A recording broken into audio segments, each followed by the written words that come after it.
Bonjour, je suis ravi de vous revoir dans cette vidéo ce matin. J'espère que vous allez bien, que la vie est belle et vous sourit, qu'il y a du bonheur dans votre vie. Alors, ce matin, une vidéo concernant le coaching, enfin centrée sur le coaching, et centrée sur un point qui n'est pas toujours bien compris et perçu par les jeunes coachs qui démarrent ou les jeunes coachs en apprentissage. C'est la notion des émotions quelque part et surtout faire face à des personnes qui sont peut-être en souffrance ou qui pleurent à un moment donné dans le processus de travail. Une personne que je connais qui est en formation de coaching, à un moment donné, s'est fait reprocher le fait que sa cliente était occupée à pleurer, alors qui était une collègue à elle, je veux dire une consoeur à elle dans le cadre du cours, mais donc il faisait des simulations. Et malheureusement, comme je le demande souvent quand on fait des formations, je dis toujours, quand on fait des exercices, venez avec des choses qui sont feintes ou bien des choses qui ne sont pas vraies. On n'est pas là pour régler des problèmes, on est là pour s'entraîner. Et donc on est là pour surtout s'exercer à mettre en place ces processus qui nous permettent d'accompagner nos clients lorsqu'ils viennent nous voir. Mais voilà, malheureusement, il y a parfois des personnes qui n'entendent pas ça et qui tentent, à travers les cours de coaching, de régler des problèmes, alors que c'est ni le lieu ni l'endroit. Enfin, toujours est-il, cette personne qui jouait le rôle de coach avance gentiment dans son processus, et puis à un moment donné, la personne part et commence à pleurer, crier, hurler, elle n'est pas contente, ça fait mal, elle ne veut pas en parler, elle considère que son coach est méchante, etc. Et l'enseignante, semble-t-il, arrête la simulation, réconforte la personne qui a bobo, et puis fait des reproches auprès du coach, en tout cas de la personne qui jouait le rôle de coach. Alors, je ne vais pas rentrer dans ces reproches, peut-être avait-elle raison de le faire, ça, peut-être pas, je n'en sais rien, je n'étais pas présent à ce moment-là. Je ne sais pas ce qui s'est dit exactement et sur quoi portaient les reproches. Mais en même temps, il arrive parfois que justement ces reproches soient sur le fait que regarde, tu as fait souffrir cette personne. Et c'est d'ailleurs une chose que j'ai déjà vécue moi-même aussi quand j'étais dans des démonstrations face à des étudiants en coaching. J'avais mon client, parce que là on était avec des vrais clients, on était en démonstration, qui était occupé à pleurer.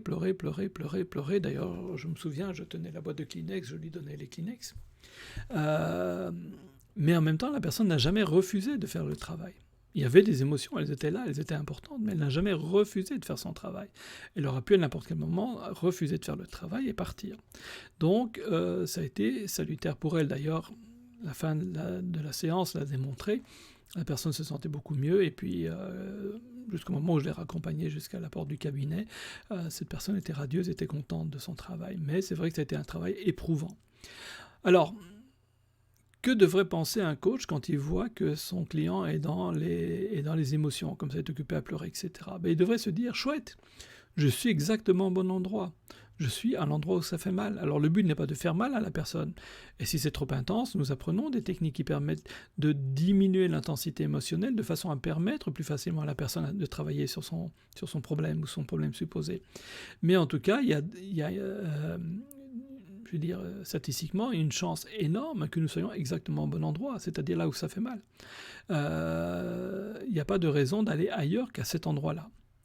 Et c'est ça qu'il faut se rappeler souvent. Or, beaucoup de gens ont peur d'affronter les émotions, enfin beaucoup de coachs ou de jeunes coachs ont peur d'affronter les émotions, se sentent pas à l'aise par rapport à ça, et préféreraient amener la personne sur un terrain qui est plus confortable, ou aimeraient bien consoler la personne. Alors c'est ce qu'on appelle un rôle de sauveur, qui est à proscrire évidemment, mais là il faudrait re-rentrer, on en reparlera peut-être un jour, du triangle de Karpman.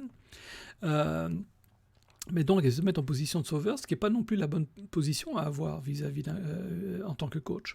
Donc l'idée, c'est d'accompagner la personne sur son processus de travail, éventuellement lui faire explorer ce qu'elle vit, ce qu'elle ressent, et surtout lui faire explorer les solutions par rapport à cela. Donc il faut qu'elle ait compris son problème. Quelles sont les solutions qui sont envisageables, et sur quelles solutions as-tu envie de t'engager, tout simplement. Donc, pardon. N'ayons pas peur des émotions, et quand il y en a dans un coaching, simplement c'est probablement la preuve qu'on est au bon endroit, c'est-à-dire là où ça fait mal et là où la personne a besoin de travailler. Alors ça ne veut pas dire que toute personne qui a quelque chose à travailler arrivera nécessairement dans une situation où les émotions sont importantes et qu'il y ait des cris ou des pleurs. Hein. Je ne suis pas occupé à dire ça, on n'en sait absolument rien.